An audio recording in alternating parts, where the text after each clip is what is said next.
Mesdames et messieurs, bonsoir. Dans le quartier attaqué du 2e arrondissement, une affaire d'une noirceur insoupçonnée a ébranlé le sanctuaire familial. Elle oppose le ministère public, l'Institut national de la femme et la victime, au nommé Afovo Bruno, âgé de 25 ans. Tout commence par une scène d'apparence banale, mais dont le mimétisme va révéler l'horreur. Un soir, un père de famille surprend son jeune fils de 3 ans dans une attitude équivoque avec une fillette de son âge. Interrogé, l'enfant laisse tomber ces mots qui glacent le sang.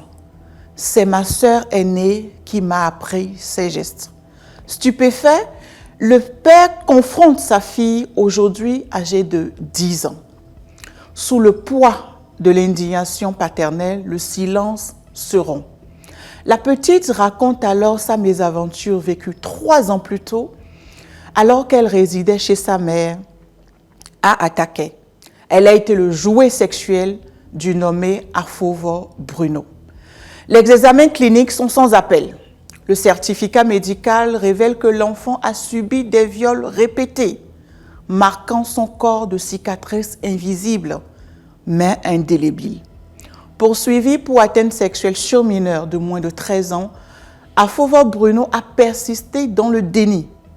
Mais face à la précision des témoignages et aux preuves médicales, la justice a fait preuve d'une fermeté exemplaire. Le 9 juillet 2025, le prévenu est condamné à 7 ans de prison ferme. Il est frappé d'une amende de 500 000 francs CFA.